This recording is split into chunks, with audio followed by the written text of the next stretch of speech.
the lively spite the house felt for them.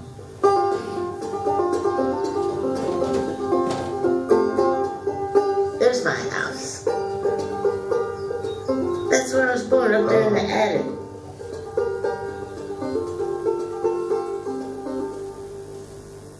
My mother said it was very cold up there.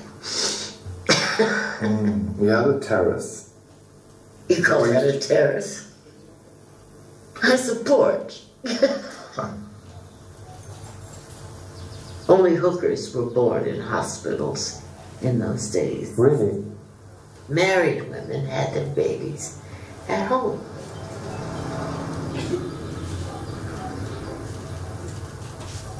For a baby, she throws a powerful spell, said Denver. No more powerful than the way I loved her, Second answered. Who would have thought a little old baby could harbor so much rage?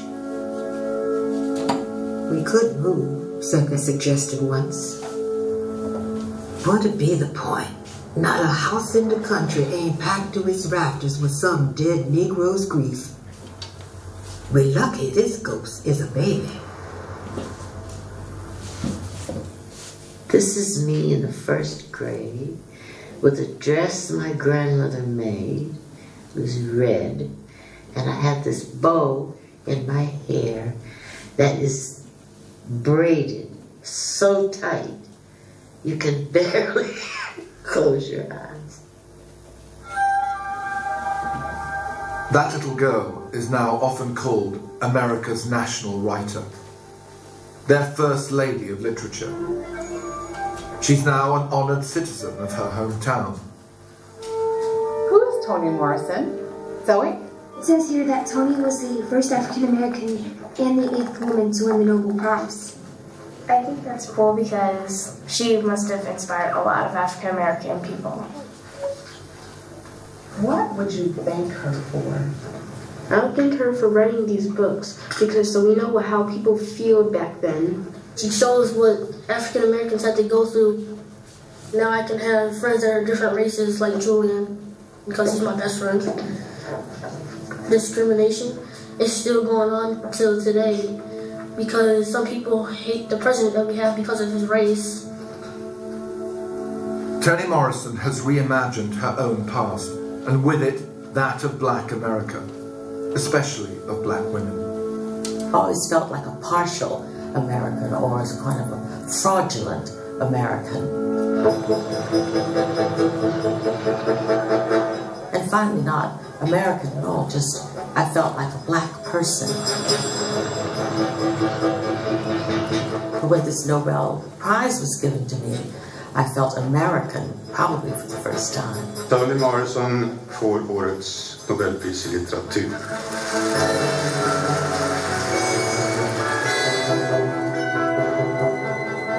She may be establishment, but she's still 100% radical. Her books are taught in schools, but they're banned in some. Her recurrent theme of childhood trauma is too much for some people to face. She's feisty, forthright, an uneasy heroine for a still troubled nation.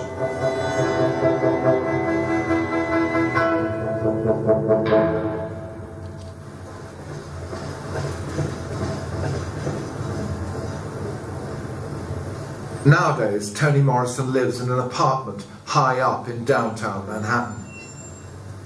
But her quite astonishing first novel was set in her hometown.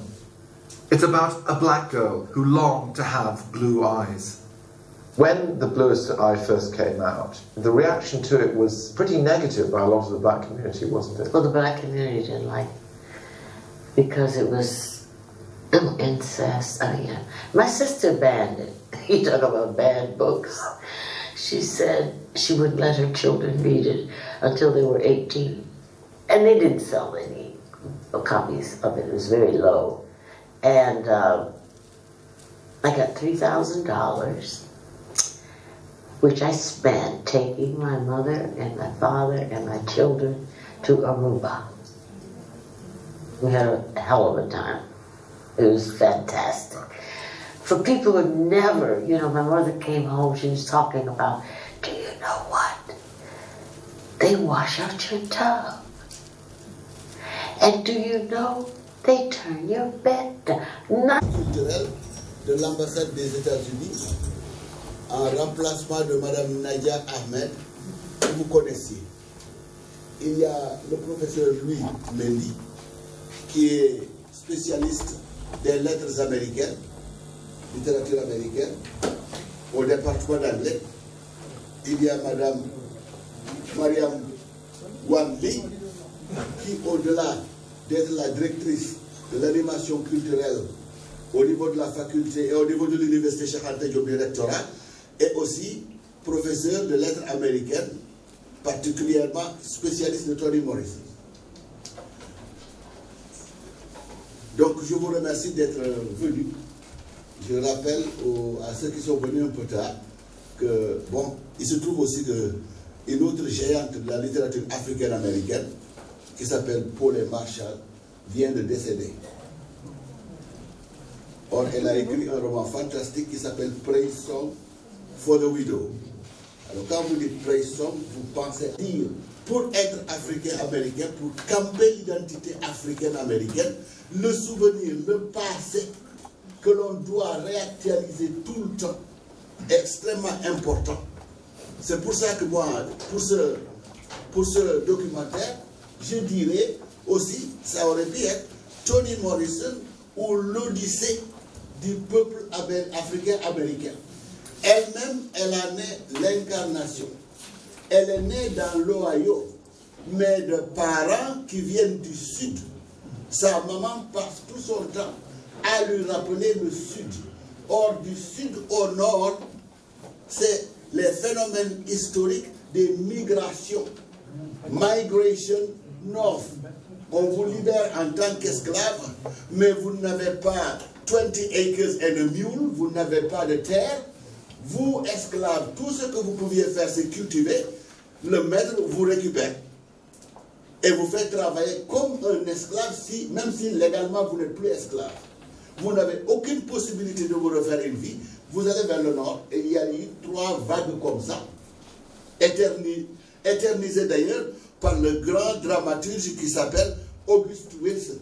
Si vous allez dans Fences ou si vous allez dans d'autres pièces de théâtre d'August Wilson, vous trouvez l'illustration, et justement, par ironie ou par hasard, il y a beaucoup de ces scènes-là chez August Wilson qui se trouvent dans l'Ohio. Et elle est de l'Ohio. Donc, née dans l'Ohio, mais incarnant toute l'histoire des Noirs américains, puisqu'elle a commencé par être bonne à l'âge de 12 ans. Pour être qui elle est par la suite. Alors, ce que je voudrais tout simplement ajouter peut-être, elle a dit quelque chose qui n'est pas d'elle, mais qui est d'un autre grand écrivain africain-américain qu'elle appelle Jimmy Baldwin. Elle veut dire James Baldwin. Inside all of us, a little white man lives. Ça veut dire ce que ça veut dire. C'est-à-dire que c'est extraordinaire. Voilà un pays où le noir, il lui est incapable de vivre sans penser au blanc en bien ou en mal. Et aussi, le blanc, il lui est incapable de vivre et de construire sa vie sans le noir, en blanc ou en mal. Le plus souvent, en mal, ce qui donne finalement les derniers écrits de Toni Morrison, où elle se lamente de la situation actuelle aux États-Unis. Peut-être quelques autres petites remarques.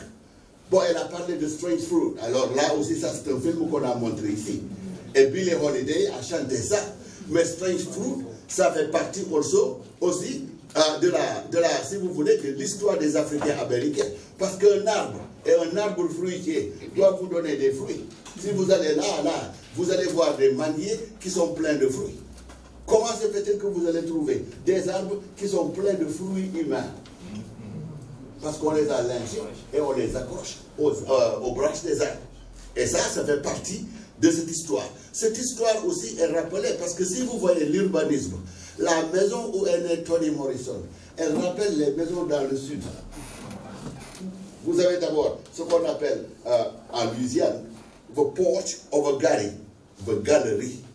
C'est la véranda où très souvent vous avez un reclining chair et c'est là où vous mettez en train de vous balancer sur votre fauteuil et de discuter. C'est exactement la même architecture, mais c'est exactement aussi la même pauvreté, puisqu'elle parle de l'autre côté de la ville où elle est née, où il y a de jolis jardins, de grandes maisons, mais où il n'y a que des blancs. Admiration de ces blancs qui fait que la poupée blanche a conduit à l'écriture de Bluest Eyes, puisque à force d'admirer la beauté du blanc à travers la poupée, la petite fille se dira « j'aimerais bien avoir des yeux bleus ». Comme peut-être j'aimerais aussi avoir une peau très claire, comme ce que je vois peut-être chez nous. Hein? Vous avez toute cette histoire à travers aussi des personnages que l'on connaît. Angela Yvonne Davis est là. Elle a publié quelque chose sur Mohamed Ali. Vous avez vu aussi Malcolm X passer très rapidement. Donc tout cela, c'est l'histoire des États-Unis, c'est l'histoire des Noirs, mais c'est l'histoire de l'Amérique aussi. Parce que le leitmotiv de Toni Morrison, c'est un peu « to resist ». Donc, je résiste, donc je suis. Je résiste, donc je vis. Mais ça, c'est un appel du pied aussi à une expression utilisée par un autre grand de la littérature américaine cette fois-ci. Parce que quand William Faulkner a eu son prix Nobel de la paix, son discours s'est terminé par l'expression « Mankind, we will prevail ». Nous résisterons et nous pourrons survivre. Et en plus, si vous vous rendez compte qu'au moment où Toni Morrison écrivait, il n'y avait aucun héritage d'écriture africaine-américaine, où il n'y en avait pas beaucoup. Elle a beaucoup lu parmi les auteurs blancs, et en particulier William Faulkner, qui est aussi une sorte de mémoire du Sud. Donc moi, voilà les quelques réflexions que je voulais faire. Je ne voudrais pas que ce soit trop long. Hein? Madame, si tu permets, on donnera la parole à notre hôte, hein, Rose. Et puis après, vous allez la parole à Priba et lui, et après, on ouvre les discussions. C'est possible ça? Et je vais vous donner la présidence de la séance. On va changer de chaise. Oui, j'y tiens.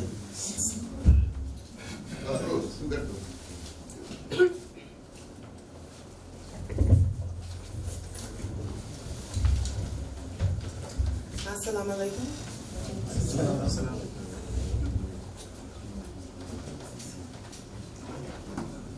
Parler de Toni Morrison, c'est parler du pouvoir. Les romans et les discours du Dr. Morrison font un travail puissant d'aimer, de rappeler et de partager l'histoire et de l'expérience unique du peuple afro-américain. Le Dr. Morrison a parlé du racisme et du regard blanc. Elle nous a averti que le racisme était un outil de distraction. Quelqu'un en dehors de votre expérience qui fait une accusation sans fondement, et si vous vous précipitez pour lui prouver qu'il a tort, vous vous êtes laissé distraire et vous avez cédé votre pouvoir à celui qui vous a faussement accusé, à celui qui ne sait rien de vous. Durant sa vie, Dr. Morrison était conscient du regard blanc, mais n'a pourtant pas été affectée par celui-ci. Elle n'a pas cédé à son pouvoir pour se laisser distraire de son travail d'écriture. Nous lui sommes tous reconnaissants pour cela. Dr. Toni Morrison a parlé honnêtement et sans honte de l'amour dans ma famille et la communauté afro-américaine. Un amour si profond et si puissant qu'il peut parfois dégénérer en une protection suffocante, une dépendance dangereuse, une dévotion aveugle ou une jalousie violente. Nous les voyons dans plusieurs des romans, avec Song of Solomon, with Macom Dead et ses filles, Milkman et Hagar, dans Paradis, la communauté qui a tourné le dos au monde, même ceux qui voulaient aider. and in her novel Love, Christine and Heed Cozy. En réfléchissant à la vie de Morrison et à son amour ou du langage, considérons le rapport entre pouvoir et langage. Comment le pouvoir, comme l'amour, peut devenir si important qu'il transforme quelque chose d'aussi beau qu'est le langage en quelque chose d'offensant. Réfléchissons sur la responsabilité qui incombe à nous tous de choisir judicieusement comment nous allons expérimenter le langage est peut-être tout aussi important. Le langage que nous choisirons d'aimer et de comprendre. Abaraka, Onjarama, Jerejef et Nyokonjal. Merci.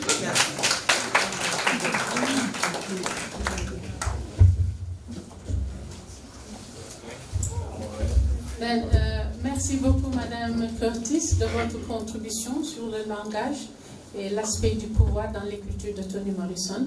Et je crois que maintenant, c'est à mon tour.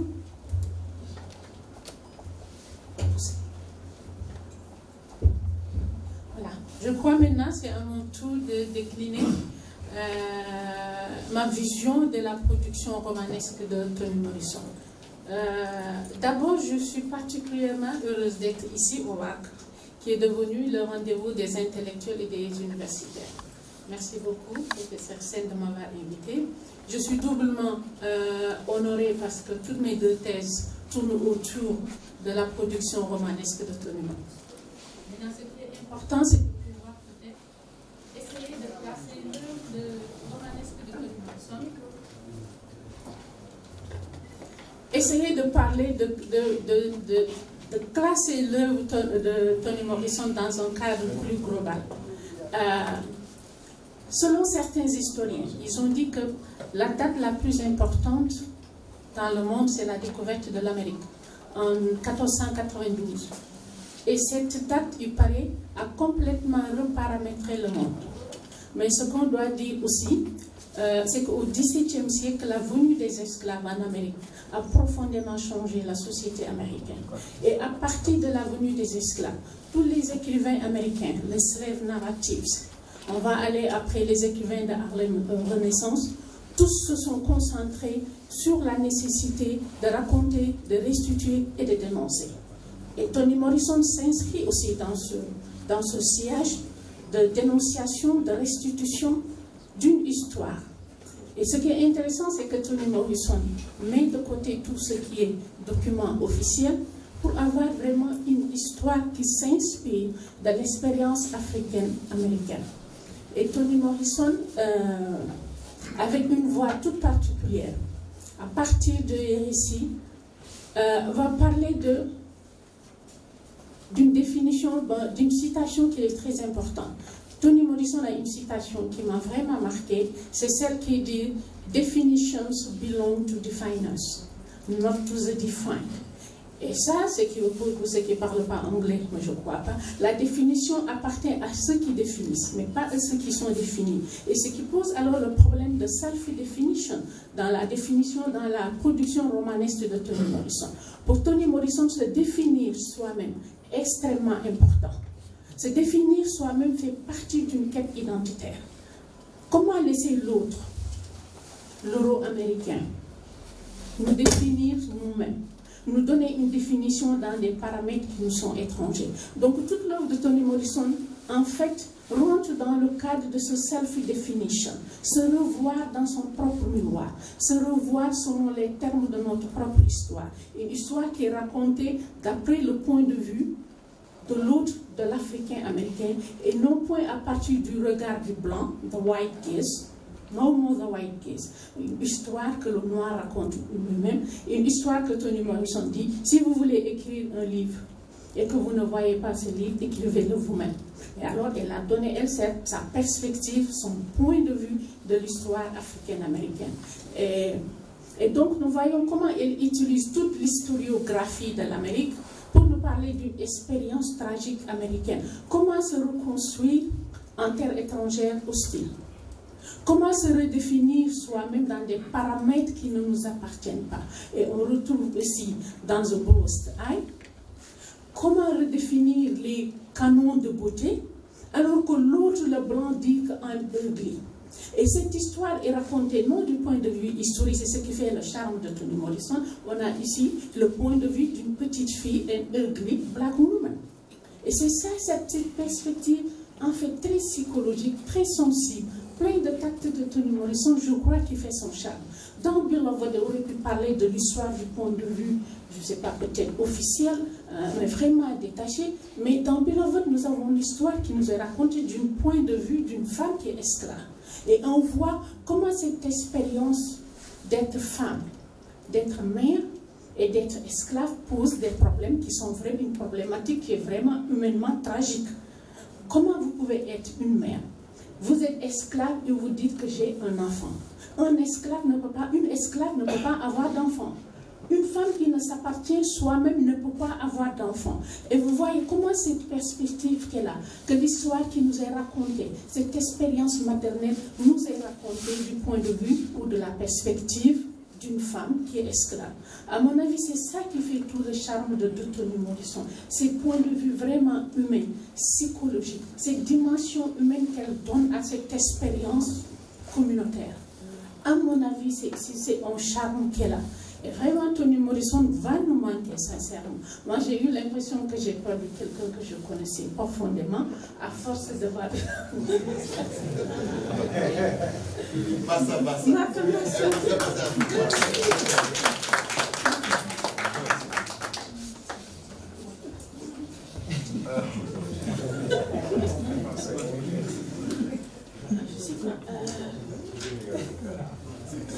Donc, Toni Morrison nous donne une réflexion, en fait, historiographique, mais c'est une réflexion dans le temps et dans l'espace américain.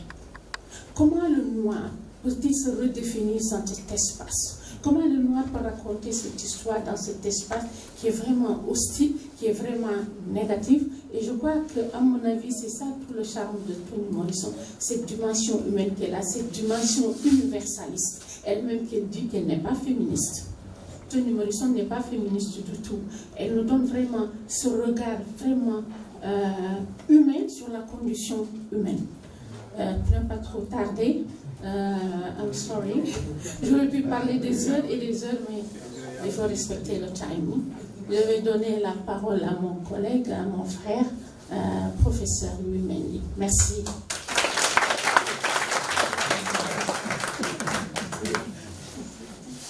Merci beaucoup.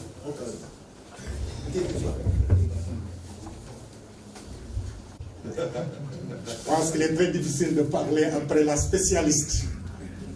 Donc, ce que je vais dire, c'est d'abord de remercier toute l'assistance d'être venue en masse et surtout les étudiants qui ont eu à lire des ouvrages ou les romans de Toni Morrison. Je pense que c'est important de venir et de regarder ce film qui nous a donné encore beaucoup d'informations sur cette grande dame. Alors, je ne suis pas spécialiste de Toni Morrison, mais j'aime Toni Morrison. J'ai lu beaucoup de ses romans et je vais partager avec vous très brièvement ce qui m'a frappé chez cette grande dame. Alors, j'ai remarqué à travers ces romans que j'ai lus, je n'ai pas lu tous, mais les romans que j'ai lus, j'ai remarqué la dimension de l'amour dans les romans. Et surtout, l'amour familial. Alors, je pense qu'elle nous donne une leçon très importante, que l'amour doit être cultivé d'abord dans la famille. Ce n'est que la base, la famille c'est la base de tout. Et l'amour qui est généré dans la famille nous aide à pouvoir résister dans la société. Mais si cet amour dans la famille n'existe pas, nous devenons des êtres vulnérables dans la société, surtout dans une société américaine où le racisme prévaut. Alors, si vous regardez les titres de ces romans, prenons quelques exemples. Quand vous voyez Beloved, vous avez le mot love, c'est évident. Prenez Paradise, c'est d'abord le paradis, symbole de la paix, de tout. Home, etc. a mercy. Hein? Et si vous prenez aussi les noms de quelques personnages, si l'ouvrage qui a été le plus cité dans le documentaire, The Bluest Eye, le nom de famille c'est Breedlove. Voilà, la famille Breedlove. Alors, décomposer ces deux mots, to breed love. Donc, love must be bred in the family. Love must start in the family. Et si vous voyez l'histoire, si vous avez lu ce roman, les problèmes de la petite Pecola ont surtout atteint des sommets difficiles parce qu'il n'y avait pas cet amour parental, cet amour dans la maison pour la soutenir. Elle était en fait laissée à elle-même parce que ses parents ne s'entendaient pas, se battaient tout le temps. Donc cet amour familial est très important. Et si vous lisez les romans de Toni Morrison, elle se bat toujours pour une unité familiale, pour une force de la famille. Et je pense que c'est très important de retenir ça. Et dans le documentaire, ça transparaît. Elle est entourée de photos de sa famille. Elle parle de ses grands-parents, de ses parents et tout ça. Donc elle considérait que la famille était la pierre angulaire, le soubassement de toute vie humaine. Nous tous, nous appartenons à des familles. Donc, les familles ont joué un rôle important dans notre vie. Et cet amour que nous avons reçu de nos parents, de nos frères, de nos sœurs, nous ont aidés à devenir ce que nous sommes. Donc, la famille est très importante et je pense qu'elle l'a bien démontré dans beaucoup de ses romans avec beaucoup de choses. Alors, rapidement, je voudrais parler de quelque chose qu'elle a dit dans la famille et ma sœur l'a abordé tout à l'heure, la notion de la beauté. Qu'est-ce que c'est que la beauté? Et elle l'aborde. Hein? C'est quelque chose de relatif. Parce que celle qui est belle ou celui qui est beau, c'est pas quelque chose qui est là éternellement. Donc c'est des appréciations. Vous pouvez être beau pour quelqu'un et être laid pour une autre personne. Vous voyez cette relativité de... Donc elle pose ce problème de beauté vraiment qui n'est pas quelque chose sur laquelle on doit tellement se focaliser. Et elle a dit encore quelque chose de très important dans le documentaire. I'm talking to me. Quand elle écrit, elle dit I'm talking to me, which means I'm talking to black people. Et ça c'est très important. Hein? C'est ce qu'elle parlait de self-definition. Il faut se connaître, il faut se parler. Et comme ça c'est ça qui nous donne la force de pouvoir continuer à travailler.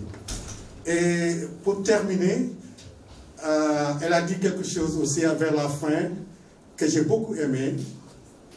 Nobody loves like black people. Nobody loves like black people. Et j'ai envie d'ajouter, nobody sings like black people and nobody dances like black people. Merci beaucoup.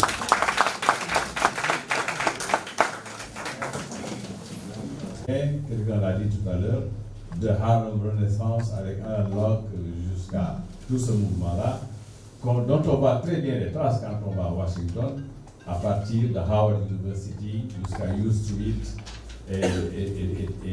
et tout ce qui s'ensuit. La question que je voulais poser, parce qu'on pourrait disserter longuement sur Toni Morrison, c'est au-delà de la mort tragique, la disparition de Toni Morrison, et au-delà également d'un cercle intellectuel qui est au fait de l'écriture dans le milieu africain-américain, la réception des œuvres de Toni Morrison dans le grand public. Ça, il faudrait vraiment...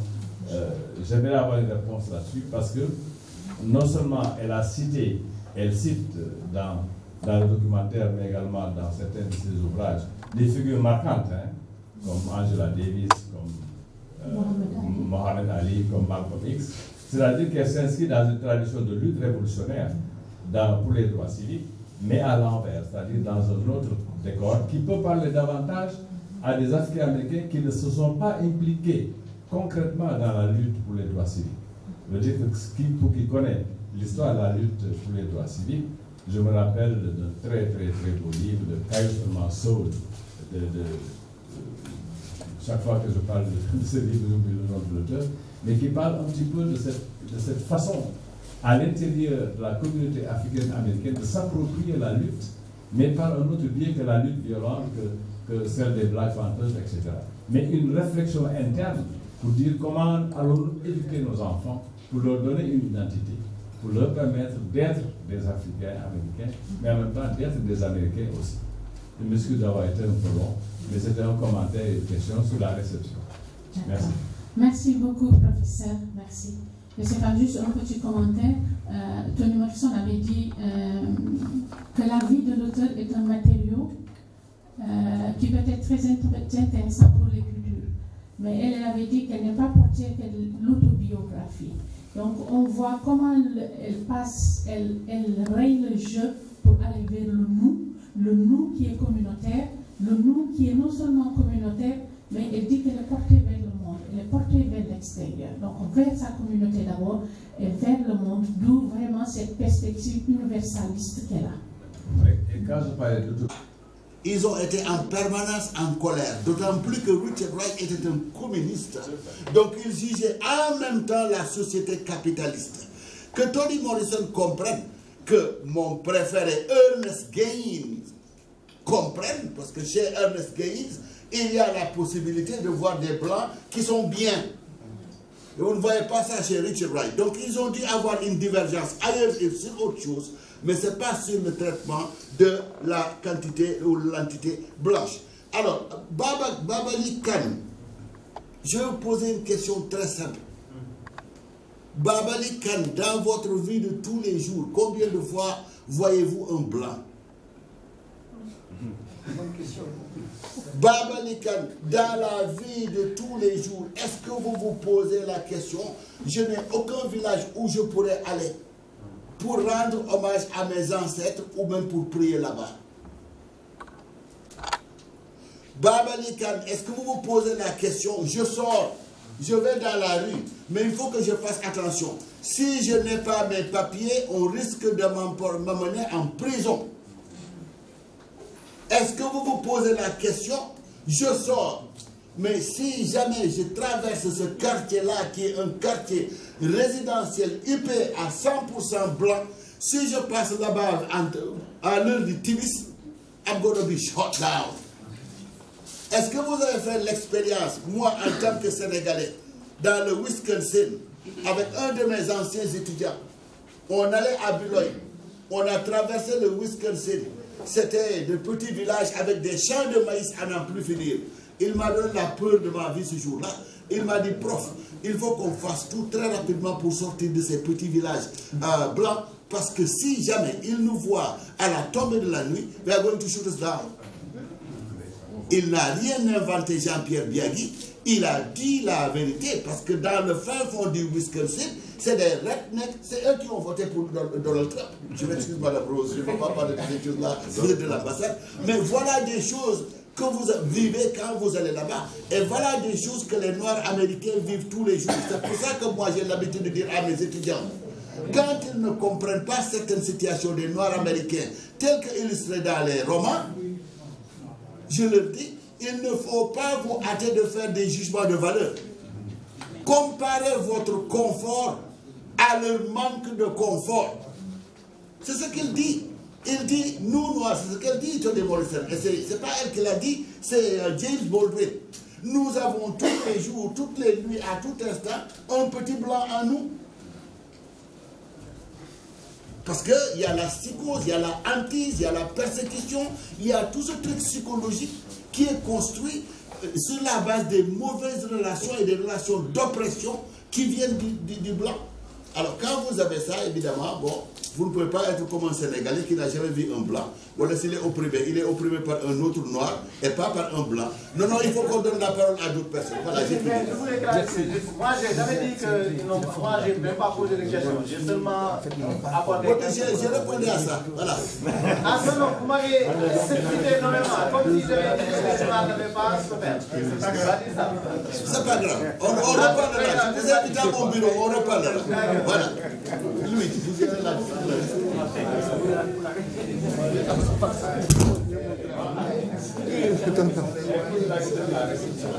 Oui. Non.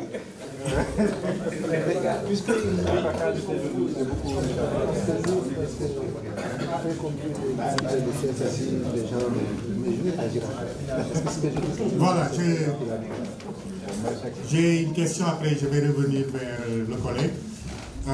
Monsieur Badji, non, c'est ça? Bourama, oui. Voilà, je pense que vous avez bien fait de parler de ce phénomène. Par exemple, on voit à travers les romans de Toni Morrison que la famille occupe une place charnière. Alors, pour vous donner quelques exemples, par exemple, dans Beloved et A Mercy, elle aborde la crise familiale. Et où City, on l'a dit dans le film, tue sa fille pour la sauver de l'esclavage. Donc ça, c'est dans Beloved. Dans Home, le tissu familial également est déchiré. Okay? Avec Frank Mann, qui est devenu un homeless. Okay? Dans Beloved, nous avons aussi Baby Sachs, qui appelle à la communauté noire de vivre l'amour entre eux pour faire face aux oppressions. Donc vous voyez que la famille occupe une place importante. Et ça, on peut peut-être situer ce problème depuis l'esclavage, comme vous le dites. Cette séparation des esclaves, on les a arrachés de leur famille pour les amener là-bas. Mais le problème le plus grave, c'était même au niveau même de ces plantations. Ce qui se passait dans les plantations. Quand une femme mettait au monde un enfant, on l'arrachait ou bien quand l'enfant était grand, on le vendait, etc. Il n'y avait pas de mariage, il n'y avait vraiment pas de vie familiale dans les plantations. Donc, il y avait cette crise-là, ce problème que vivaient les esclaves, qui peut-être transparaît dans ces romans où elle a la nostalgie même de cette cohésion familiale, de cette force familiale qui rend la personne humaine solide. Parce que si nous sommes forgés par la famille, nous devenons ce que nous sommes. Maintenant, si la famille est disloquée avec des crises et tout ça, ça se répercute sur notre conscience, sur notre façon de faire. Et voyez la sociologie des familles noires américaines aux États-Unis. Même aujourd'hui, c'est des familles monoparentales la plupart du temps. Le père est en prison ou bien il a quitté pour aller ailleurs. Ou au cimetière. Ou au cimetière, voilà, c'est ça. Ouais. Et vous voyez, tout ça, ça fait une petite nostalgie pour Toni Morrison. Pourquoi est-ce que la famille ne peut pas être une famille soudée, comme nous avons par exemple en Afrique, où les gens sont ensemble, où la vie est belle, etc. etc. Donc, elle rêve de ça en apportant, en essayant de le mettre en fiction, pour rappeler à tout le monde l'importance même de cette vie familiale. Et vous avez raison, peut-être que ça a commencé même depuis l'esclavage, et ça s'est empiré dans les plantations du Sud, et nous vivons cette dislocation familiale, même aujourd'hui, dans les familles noires américaines, où il y a trop de problèmes, des séparations, des divorces. Elle-même, elle a divorcé. Elle-même, c'est une divorcée. Vous voyez donc ce que ça fait. Donc, je pense qu'elle a une certaine nostalgie pour cette force familiale, pour cette cohésion familiale, et je pense que ça transparaît dans ses écrits. Alors, oui, vous voulez ajouter quelque chose? Oui, c'est bien pour ça que vous avez parlé de la réception. Oui. Parce que c'est donc l'appel qu'on a et pour qui connaît la situation actuelle des classes moyennes inférieures africaines-américaines, cette notion-là disparaît de là. D'ailleurs, souvent, c'est de manière un petit peu économique que les filles et les femmes essaient de régler le problème. J'ai un enfant, je n'ai pas de père, ou le père n'est pas là, et j'ai accès à certains droits sociaux qui me reviennent parce que je suis une fille mère ou une fille femme. Donc c'est pour ça que je parle de la réception, parce qu'il ne s'agit pas seulement d'aller dans le net, de lire tout ce qu'on a écrit, ce qu'elle dit, mais quel est l'impact que son œuvre a. Parce que tout à l'heure, le collègue Ousmane Sène parlait de ces trois précurseurs, quoi. Baldwin, Richard White, Ralph Ellison. On aurait pu y ajouter aussi Du Bois, hein, parce que c'est tout un contexte qui a vu émerger une forme de littérature, une forme de protestation, une forme d'écriture, qui parlait directement à des gens. Mais aujourd'hui, le système est ce qu'il est. Et donc tout est dilué dans beaucoup de choses. Donc je me demande, dans ce qu'elle dit de substantiel, qu'est-ce qui reste au fond au niveau des Américains qui lit Toni Morrison, qui s'approprie ce qu'elle fait, etc. Au-delà, évidemment, de la gloire, de la reconnaissance, des prix qu'elle a obtenus et tout ça. Je dirais que le public auquel ces écrits s'adressent, c'est ça qui, pour moi, m'intéresse le plus. Voilà. Et vous avez parfaitement raison parce que Toni Morrison, en dehors d'être professeur, elle est également quelqu'un qui nous a donné une leçon. Et la leçon, on peut la lire à travers ses romans. Qu'est-ce que nous retenons et quel est l'impact de ces romans sur la société actuelle, et surtout sur les jeunes qui lisent les romans de Toni Morrison?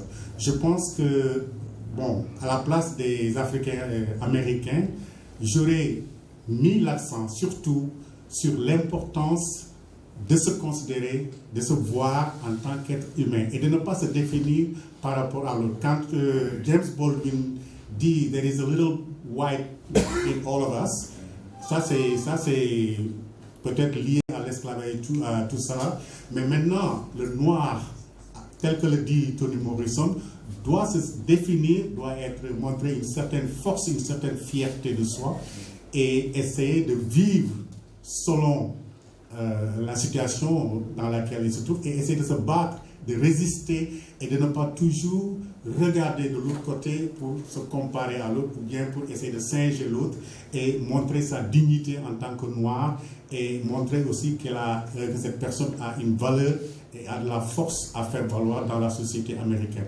Je pense que ça, c'est un message aussi très fort qu'on peut retenir de Toni Morrison. Par exemple, son premier roman, The Bluest Eye, je pense que c'est un roman très fort où elle dit que pourquoi vouloir des yeux bleus alors qu'on est noir? Pourquoi voir en l'autre la beauté? Alors qu'elle le dit dans le documentaire d'ailleurs. Voilà, qu'elle était belle et tout ça. Pourquoi admirer l'autre, etc.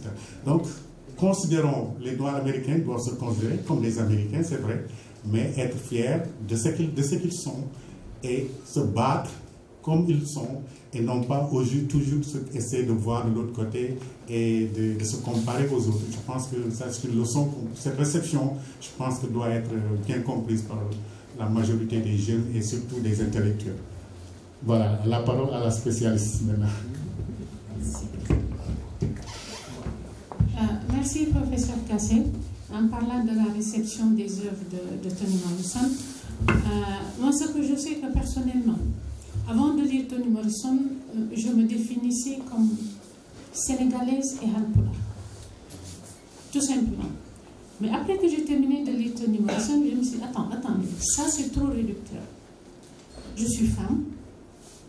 Je suis femme, c'est vrai, mais je n'ai jamais pris conscience de ce genre, ce gender avant Toni Morrison. Je ne l'ai jamais vécu dans ma chair. Avec Toni Morrison, je sens que je suis femme et je suis noire et je suis africaine. Ça, elle m'a beaucoup aidé à me redéfinir moi-même, à me replacer dans le contexte sénégalais.